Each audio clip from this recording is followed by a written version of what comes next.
I have been experiencing these issues for a long time. It was a matter of the doctors putting their heads together and saying that this is what I should do first. Pain, not being able to move my shoulder at all. My pickleball. I'm anxious to get back out onto the court. I would say come here and then you don't have to be nervous. They are so wonderful here. They make you feel at home. I was very apprehensive the very first time I came in here, the first time.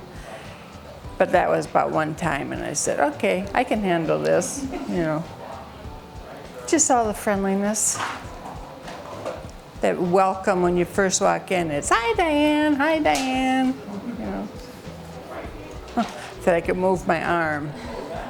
And look, I can move my shoulder, my arm.